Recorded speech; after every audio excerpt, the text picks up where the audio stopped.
जय Shri Krishna friends, welcome to all friends. आज मैं आपको एक कहानी सुनाऊंगी जन्मों के कर्ज की, कि हमें अपना कर्ज जो है वो अगर हम इस जन्म में नहीं चुका पाते तो हमें अगले जन्म में कितने जन्म लेने पड़ते हैं। जो हम पर कर्ज होता है वो कर्ज पैसे का ही नहीं होता, वो किसी भी रूप में होता है। हमने किसी का बुरा किया होता है तो वो भी हमारे ऊपर कर्जा ही होता है अगले का। किसी को हर्ट किया है, गलत किया है, किसी का कुछ चुराया है, कोई भी किसी के साथ गलत किया है तो वो हमारा जो है वो कर्जा ही होता है।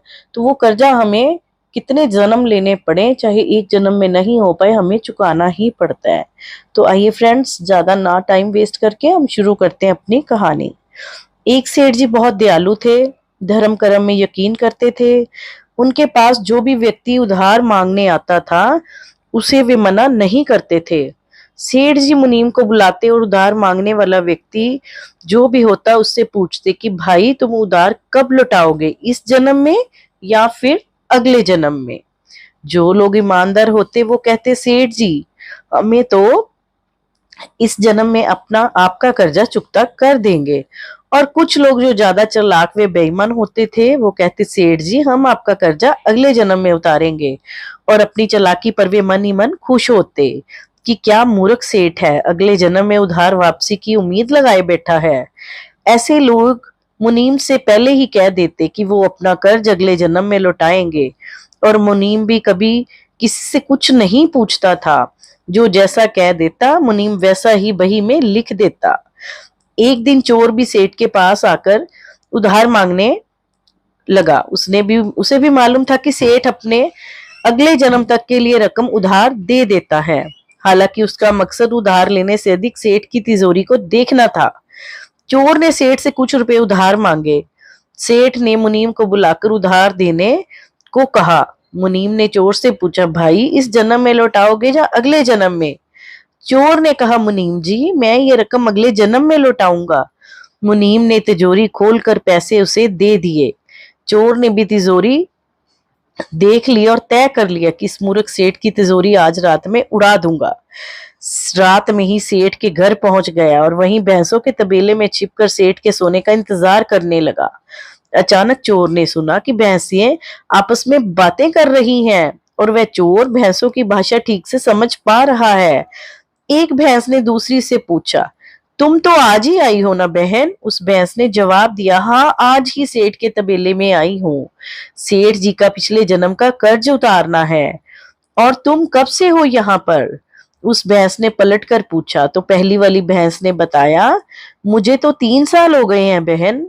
मैंने सेठ जी से कर्ज लिया था ये कहकर कि अगले जन्म में लौटाऊंगी। सेठ जी से उधार लेने के बाद जब मेरी मृत्यु हो गई तो मैं भैंस बन गई और सेठ के तबेले में चली आई। अब दूध देकर उसका कर्जा उतार रही हूँ। जब तक कर्ज की रकम पूरी नहीं हो जाती तब तक मुझे यहीं रहना होगा। चोर ने जब उन भैंसों की बातें सुनी तो उसके होश ही उड़ गए। वहां बंधी हुई भैंसों को वह देखने लगा और वो समझ गया कि उधार चुकाना ही पड़ता है, चाहे इस जन्म में या फिर अगले जन्म में उसे चुकाना ही होगा। वह उल्टे पांव सेठ के घर की ओर भागा और जो कर्ज उसने लिया था उसे फटाफट मुनीम को लौटाकर रजिस्टर से अपना नाम कटवा लिया। हम सब इस दुनिया में इसलिए आते हैं क्योंकि हमें किसी से लेना देना होता है, किसी का लेना तो किसी का देना। इस तरह से प्रत्येक को कुछ ना कुछ लेने देने के हिसाब चुकाने होते हैं। इस कर्ज का हिसाब चुकता करने के लिए इस दुनिया में कोई बेटा बनकर आता है तो कोई बेटी बनकर आती है, कोई पिता बनकर आता है तो कोई माँ बनकर, कोई पति बनकर आता है तो कोई पत्नी बनकर आती है, कोई प्रेमी बनकर आता है कोई प्रेमिका बनकर, कोई मित्र बनकर आता है तो कोई शत्रु बनकर आता है, कोई पड़ोसी बनकर आता है तो कोई रिश्तेदार बनकर आता है। चाहे दुख हो या सुख हो हिसाब सबको देना पड़ता है, यही प्रकृति का नियम है। इसलिए हम अपने जीवन में जो भी काम करें उसको बहुत सोच समझ कर करें। हमेशा यही सोच रखें कि हमारी वजह से जाने अनजाने में भी किसी का दिल ना दुखे, किसी का बुरा ना हो।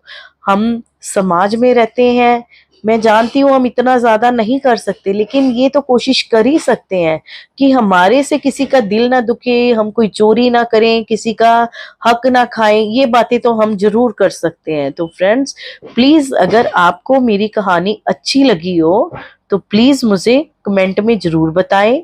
इससे मुझे मोटिवेशन मिलेगा। और आप मेरी वीडियो को लाइक और शेयर जरूर करें, मेरे चैनल को सब्सक्राइब भी करें। Thank you friends.